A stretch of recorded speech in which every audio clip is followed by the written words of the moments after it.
हमारे लिए आभूषणों का मतलब है आभूषण सदा के लिए। मुरझाए चेहरे भी खिल जाते हैं जब आप खजनी वाले गौरी शंकर प्रसाद सर्राफ एंड संतोष कुमार ज्वेलर्स के यहाँ आते हैं, जो हैं सोने एवं चांदी के होलसेल एवं फुटकर विक्रेता, गोपी गली, घंटाघर, गोरखपुर। कॉन्टैक्ट 9956562120।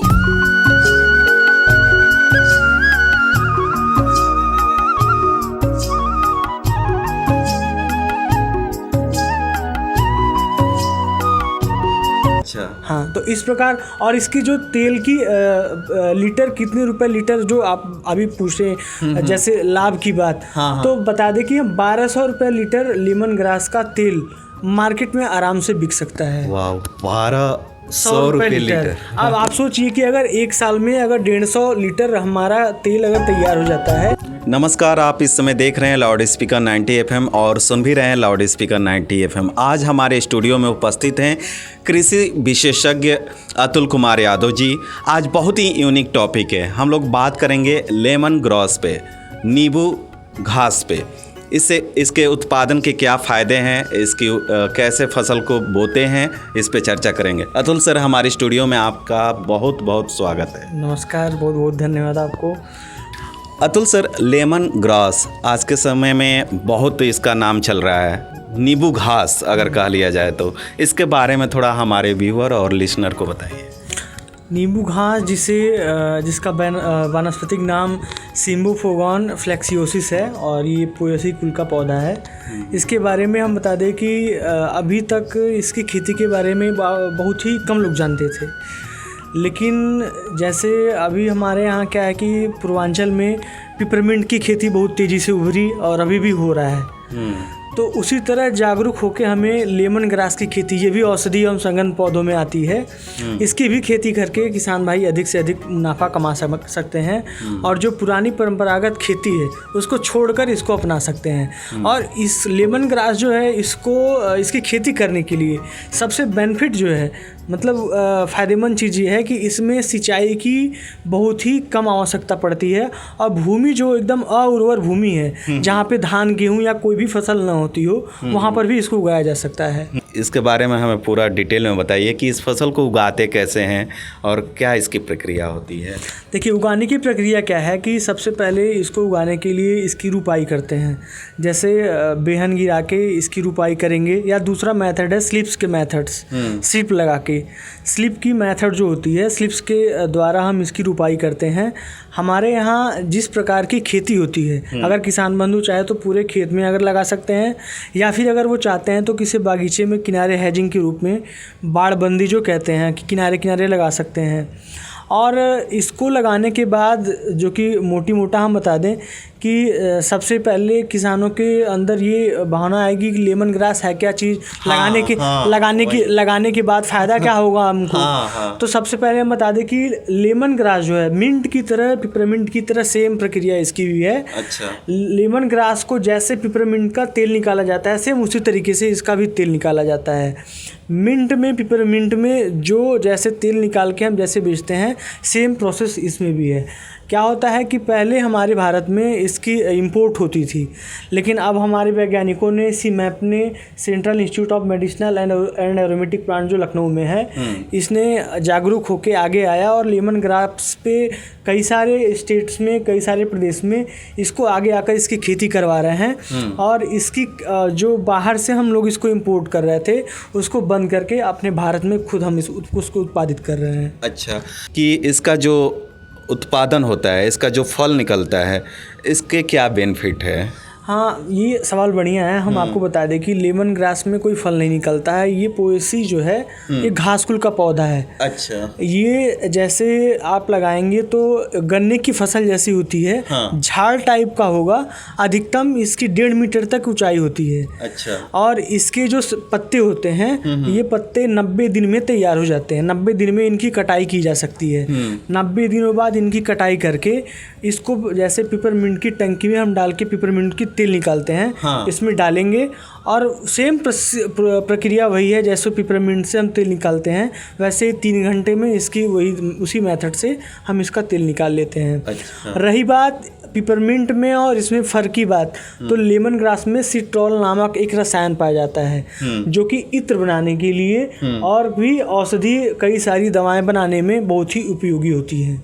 यही इसका प्रमुख घटक है और प्रमुख जो भी है इसकी खेती इसीलिए किया जाता है। अच्छा, इसका तेल मुख्यतः इत्र बनाने में ही यूज होता है कि इसके अलावा और भी कोई इसका यूज होता है? इत्र बनाने के साथ साथ सौंदर्य की जितने भी प्रसाधन हैं, जो सौंदर्य वाले जो कॉस्मेटिक्स जो हैं इनपुट्स हैं वो उनमें बनाने के लिए, फिर दवाओं में भी काफ़ी ज़्यादा यूज होता है। अधिकतर दवाएं ही बनाई जाती हैं इससे। और इसके बावजूद हम बता दें आपको तो इसकी खेती के लिए सिंचाई की आवश्यकता एकदम न के बराबर पड़ती है। अगर पथरीली भूमि है तो उसमें इसकी खेती बहुत ही एकदम से आसानी से किया जा सकता है। अच्छा। और सबसे महत्वपूर्ण बात हम आपको बता दें कि अगर खेत का हमारे pH 9.0 है तो भी उस pH में भी इसकी खेती हम कर सकते हैं, जबकि अदर क्रॉप्स को हम इतने pH पे हम किसी भी फसल को नहीं उगा सकते। अच्छा। अभी हमारे पूर्वी प्रदेश में, पूर्वी भारत में इसकी खेती थोड़ा कम हो रही है, लेकिन एक दूसरे को जागरूक करके और इस तरह से हम प्रसारण करके, किसानों को जागरूक करके इसको अधिक से अधिक प्रसारण कर सके, अधिक से अधिक उनको मोटिवेट करके इसकी खेती करवा सकते हैं और किसानों को लाभान्वित करवा सकते हैं। अच्छा, तो अतुल सर, इसकी खेती की जो तैयारी की जाती है किस तरह से इस खेत को तैयार करना पड़ता है इस फसल को उगाने के लिए? खेती की तैयारी, ये बहुत बढ़िया सवाल है। मैं खेती की तैयारी के बारे में बता दूं तो खेत की जो तैयारी है उसके लिए हमें बहुत कुछ नहीं करना पड़ता है। मिट्टी पलट हल जो है, मिट्टी पलट हल से आप इसकी जुताई कराएंगे, उसके 15 दिनों के लिए इसको छोड़ देंगे ताकि उसमें कोई घास अगर वगैरह है तो वो सूख जाए। फिर एक बार इसकी जुताई फिर से करके पाटा लगा के इसको बराबर कर लेते हैं। फिर इसको 60 बाई 45 की दूरी पे, सेंटीमीटर की दूरी पे इसके स्लिप्स की रुपाई करके हम इसकी रुपाई कर सकते हैं आराम से। अच्छा, तो ये फसल की बुआई कब की जाती है और कटाई कब की जाती है इसके बाद? ये बहुत ही बढ़िया सवाल है। अधिकतर पहाड़ी क्षेत्रों में जून जुलाई में इसकी खेती की जाती है, इसके स्लिप्स लगाए जाते हैं। और मैदानी क्षेत्रों में इसकी जो रुपाई है वो जून जुलाई अगस्त तक, और इसके अलावा मार्च अप्रैल में भी इसकी रुपाई कर सकते हैं। अच्छा। और रही बात क्रॉप कटिंग की, तो अधिकतर मैदानी क्षेत्रों में तो इनकी 3 बार स्लिप्स काटे जाते हैं, 3 बार इनका तेल निकाला जाता है। हाँ। क्योंकि मैदानी क्षेत्रों में थोड़ा सक्रिय होने के, अभी सक्रिय न होने के नाते किसान अधिकतर 2 फसल ही ले पा रहे हैं और इसका अभी प्रयास चल रहा है। किसान जागरूक हैं, जो कर रहे हैं वो 3 फसल लेने का भी प्रयास कर रहे हैं। इस तरह के जो फसल होते हैं उनको उगाने में सबसे पहले ये देखा जाता है कि जिस एरिया में इसको हम उगा रहे हैं वहाँ की जलवायु कैसी है, उसकी मृदा कैसी है, मिट्टी कैसी है। तो अपने अगर तरफ देखा जाए तो इसको उगाया जा सकता है क्या? जी, ये जलवायु का जो मुद्दा है ये बहुत ही बढ़िया है। और जो आपने मिट्टी अभी पूछा, मिट्टी कैसी होनी चाहिए, हाँ। तो मैंने शुरुआत से ही इस एपिसोड में पहले से ही बता रखा है कि मिट्टी कैसी भी हो, बलुई दोमट हो या फिर जैसी भी कंकड़ीली पथरीली जैसी भी हो, इसकी खेती हम किसी भी प्रकार की मिट्टी में, किसी भी मृदा में कर सकते हैं। रही बात जलवायु की, तो इसमें सिंचाई की आवश्यकता बहुत ही कम पड़ती है। हमें अधिकतर इस बात का ध्यान रखना होता है कि जिस खेत में हम इस फसल को लगा रहे हैं उस खेत में जल निकास की उचित व्यवस्था होनी चाहिए।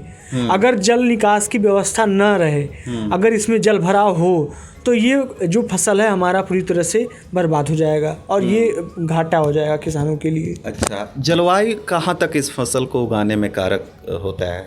जलवायु की बात करें तो हमने बताया कि सिंचाई की आवश्यकता कम से कम होती है। हाँ। तो किसान ऐसे खेतों में ऐसे प्लॉट्स को चुने, खेतों को चुने जहाँ पे सिंचाई कम साधन जहाँ पे कम हो, या ऊंचे जगहों पे, या पुराने बाग बगीचे जहाँ पे हो, जहाँ पे कुछ ना होता हो, वहाँ पे लगाए। जलवायु की बात करें तो जलवायु परिवर्तन धीरे धीरे ऐसा हो रहा है, आपने भी देखा, किसानों ने भी देखा और इस चीज़ को अनुभव भी किया और इस चीज़ को झेला भी। हाँ।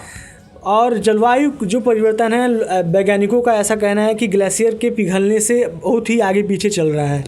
हाँ, अभी देखा जाए बारिश कहीं कहीं बहुत ज़्यादा हो रही है। हाँ। उत्तराखंड में बाढ़ आया, फिर हाँ। दिल्ली में ऐसा मौसम बना हुआ है, बाढ़ का मौसम हाँ, बना हुआ है। और अपने तरफ देखा जाए तो फसल सूख रहे हैं। तो ये परंपरागत खेती छोड़ करके हम इस तरह से औषधीय एवं संगंध पौधों को उगा सकते हैं। लेमन ग्रास, जिसे नींबू घास कहते हैं, इसकी खेती करके किसान भाई अधिक से अधिक लाभ को कमा सकते हैं और इससे लाभान्वित हो सकते हैं। लाभ की बात हो रही है तो आपसे जानना चाहेंगे, अगर कोई किसान 1 एकड़ या 1 बीघा का लीजिए साधारण भाषा में, जी जी, तो फसल को उगाता है लेमन ग्रास को, तो उसको कितना इनकम हो सकता है? जहाँ तक किसानों की बात है और वैज्ञानिकों ने एक अनुमान अंदाज़ा लगाया हुआ है जो कि प्रैक्टिकली है, क्योंकि कृषि एक ऐसा चीज़ है जहाँ पे बिना प्रैक्टिकल के कुछ नहीं बताया जाता है। हमारे यहाँ जो भी वैज्ञानिकों ने इसका एक अनुमान लगाया है और प्रैक्टिकल किया है, 1 हेक्टेयर में पहली अगर कटाई करते हैं तो 150 लीटर तेल निकलते हैं, और 1 साल पुरानी फसल अगर हो गई है तो दूसरे साल से उसी खेत में 250 लीटर तेल आने से प्रारंभ हो जाते हैं। अच्छा, हाँ, तो इस प्रकार, और इसकी जो तेल की लीटर कितने रुपए लीटर जो आप अभी पूछे, जैसे लाभ की बात, हाँ। तो बता दें कि 1200 रुपये लीटर लेमन ग्रास का तेल मार्केट में आराम से बिक सकता है। वाह, 1200 रुपये लीटर। अब आप सोचिए कि अगर 1 साल में अगर 150 लीटर हमारा तेल अगर तैयार हो जाता है, तो 1200 और 150 से आप बुरा करिए, भी देखिए कितना होता है। जितना हम धान गेहूँ काट के उतना जो भी ये लाभ हम नहीं ले सकते हैं। किसान भाई हमारे ऐसे फसल के बारे में बहुत कम जान पाते हैं जहाँ से ज़्यादा लाभ हो, तो इसके माध्यम से किसान भाइयों को जानकारी मिल रही है और इसके लिए बहुत बहुत धन्यवाद, ऐसी जानकारियाँ शेयर कर रहे हैं। और इसके आगे हम आपसे पूछना चाहेंगे कि इस फसल को उगाने के बाद हम कहाँ पे इसको मतलब बेच सकते हैं और मार्केट कहाँ है इसका, क्योंकि ये भी जैसे कोई भी चीज़ करने से पहले उसका पूर्वानुमान और जो भी है साइंटिफिक रीजन या कहाँ से एक जो होता है सब कुछ जानने के बाद ही कुछ करना चाहिए। हाँ। तो इसके लिए CSIR मैप जो लखनऊ में स्थित है, जिसका पूरा नाम central institute of medicinal and aromatic plant है, आप वहाँ से जाके इसके बारे में एक बार पुनः जानकारी किसान भाई ले सकते हैं। अच्छा। और वहाँ से जाके इसकी खेती के बारे में फिर से एक ट्रेनिंग भी ले सकते हैं। ट्रेनिंग करने के बाद अपनी जो स्लिप्स हैं, कहाँ से स्लिप्स मिलेंगे और इसकी रुपाई कैसे करेंगे, और जो तेल निकलता है इसकी मार्केटिंग की व्यवस्था कहाँ से है, अपने लोकल में कहाँ इसको बेच सकते हैं, ये भी आप वहाँ से जाके सीख सकते हैं और वहाँ पे बेच भी सकते हैं। रही बात इसको प्रसंस्करण की, अगर हमने इसकी रुपाई की है, किसान भाई ने रुपाई की है, तो प्रसंस्करण जो कि प्रोसेसिंग है, हाँ, प्रोसेसिंग, तो प्रोसेसिंग के लिए सीमैप ने कई तरह के पुराने मॉडल को नए मॉडल में तैयार करके कई सारे ऐसे यूनिट बना दिए हैं जो इलेक्ट्रिक से लगाए, आज भी आग से भी जला के इसका तेल हम आराम से निकाल सकते हैं। इसका सेम प्रक्रिया वही है जो पिपरमिंट और मिंट के लिए होता है। हाँ। एक बड़ी सी टंकी होती है जिसमें कम से कम 200 लीटर पानी नीचे आता है, और वो टंकी ऐसे बनाया जाता है कि उसमें नीचे आग लगाया जाता है और उसी में सारे लेमन ग्रास हुए या पिपरमिंट हुआ या मिंट हुआ, इसके जो पत्तियां हैं, स्लिप्स हैं, हाँ। इसको डाल दिए जाते हैं और इसके ऊपर से ढक्कन जो भी है उसको लगा के आग जला देते हैं। 2.5 से 3 घंटे बाद इसमें से तेल निकलना प्रारंभ हो जाता है। अच्छा। और इस टैंक से एक पाइप और निकली रहती है जिसमें कि कंडेंसर लगा होता है, वो उसको ठंडा करने के लिए। अंत में एक छोटी सी टैंक होती है जिसमें पानी और तेल दोनों की मात्रा इकट्ठी हो जाती है। बाद में उस टैंक को सीमैप ने ऐसे विकसित किया है, बाकी उस टैंक को सीमैप जो हमारा इंस्टीट्यूट है उसने ऐसे विकसित किया है कि पानी और तेल दोनों अलग अलग हो जाएंगे। किसान तेल अलग कर सकते हैं, पानी अलग कर सकते हैं। क्या बात है सर, इतनी अच्छी जानकारी दे रहे हैं। और एक जानकारी और लेंगे आपसे कि इस फसल को उगाते हैं तो जाहिर बात है कि उसमें खरपतवार जरूर आते होंगे, तो खरपतवार और इसमें जो कीट लगते हैं इसके बारे में आप बताइए सर। कीट की बात करें तो लेमन ग्रास एक ऐसा पौधा है जिसमें कीट की बात जहाँ तक है, कीट इसमें बहुत ही हम कहें तो 100 में 2 से 3% ही लगते हैं। कोई कीट का प्रभाव इसमें नहीं है। हाँ। और खरपतवार की बात करें तो आप 45 फसल लगाने के 45 दिनों बाद एक बार खेत में जाके देख लें कि अगर कोई खरपतवार है तो निराई गुड़ाई उसकी कर लें, वरना इस खेत में खरपतवार भी बहुत ज़्यादा नहीं प्रभाव डालता है। और सिंचाई की क्या प्रक्रिया होती है? सिंचाई कब कब कितने दिनों के बाद करनी पड़ती है? सिंचाई अगर हम देखते हैं कि जो हमने लेमन ग्रास का पौधा लगा रखा है, अगर ये हल्की सी भी, वैसे इसमें सिंचाई की आवश्यकता तो नहीं पड़ती है, लेकिन अगर फसल हम लगा रखे हैं तो 1 से 2 सिंचाई हम रबी खरीफ जायद जो भी हमारा है उसमें 1 से 2 सिंचाई करके इसकी जलमांग की जो व्यवस्था है पूर्ति कर सकते हैं।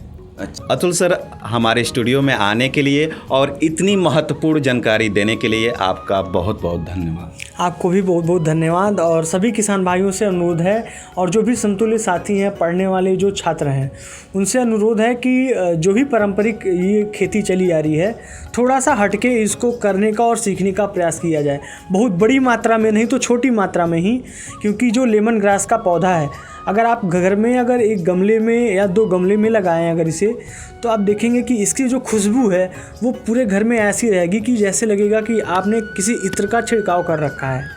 तो अगर इस हिसाब से भी अगर लेमन ग्रास का अपने महत्व समझ के अगर लगाते हैं तो इसके लिए हम समझेंगे कि हमारा ये जो एपिसोड है वो आपके किसी न किसी काम ज़रूर आया। और भी इसके साथ अगले एपिसोड में हम आपको नई जानकारी देंगे, और इसी के साथ हम आपसे इजाज़त मांगेंगे।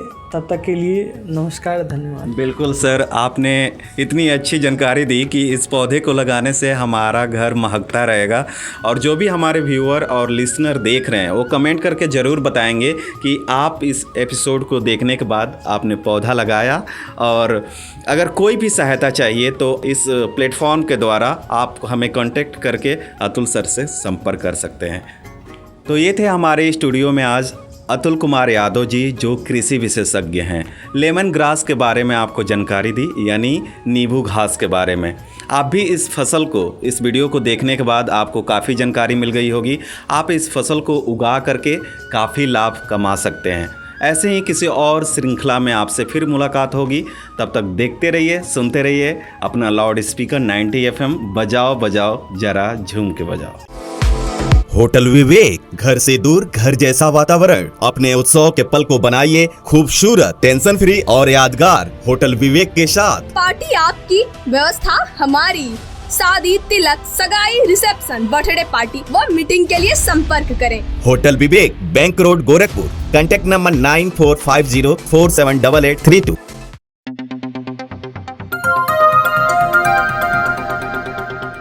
बजाओ जरा झूम के बजाओ, बजाओ बजाओ जरा झूम के।